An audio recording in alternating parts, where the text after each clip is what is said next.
So yeah, you still gotta you gotta put some action to what you know. We knew he was coming. We knew that the Lord was coming. Got to the point where we believed it. I'll speak for me. I got to the point where I believed it wholeheartedly.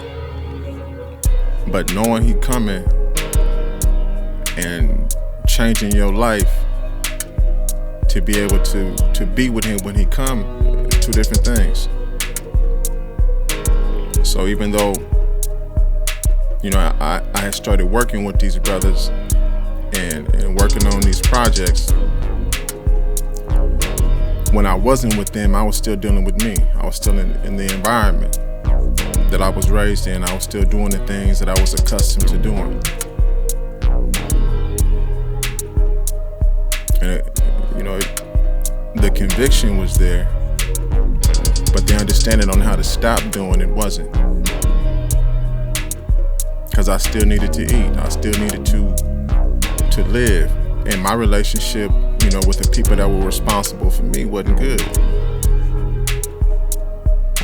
It wasn't good.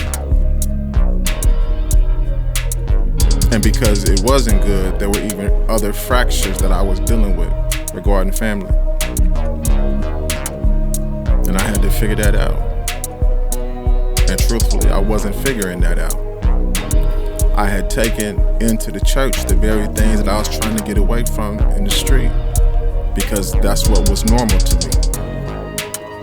I was still, trying to be a so-called pimp. I was still fornicating. I was still drinking. I was still smoking. I was still doing all those things. The only thing that really changed after I was introduced to God is I stopped wanting to not be here. I stopped having those suicidal tendencies. But that was it.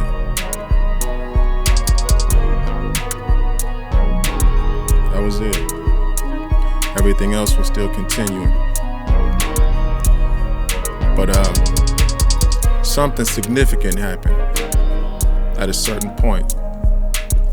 One of the brothers was constantly telling me all the time, man, you gotta stop. You gotta stop talking about dying. You gotta stop talking about not wanting to live. You gotta let that go, because if you keep that mindset, you're gonna keep pushing yourself towards that.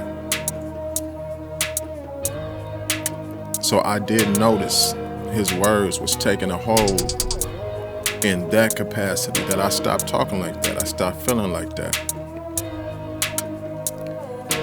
And then one night, it was this dude from New York, LG Wise. And Silas had introduced me to him. And we didn't fellowship a lot, but when we did, it was significant.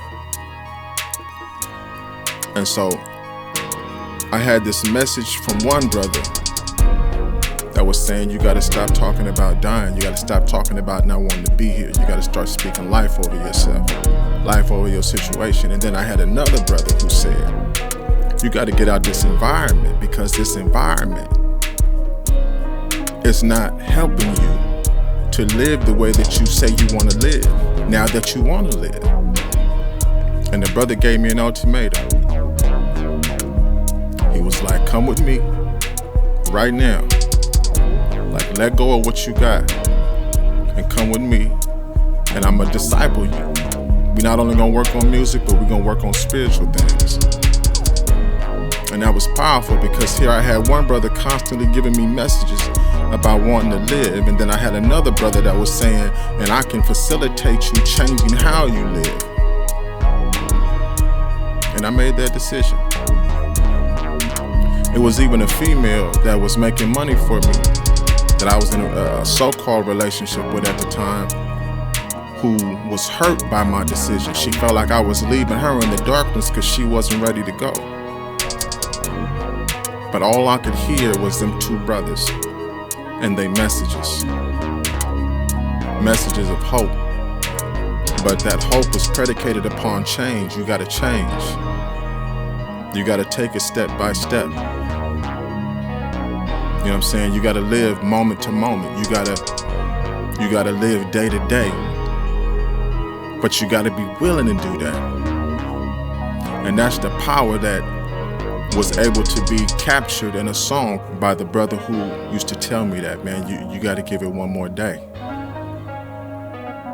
You got to keep trying. You got to know that there's a day coming that you're going to be thankful you didn't leave here before it was time. Similar message to the brother from New York. Give it one more day.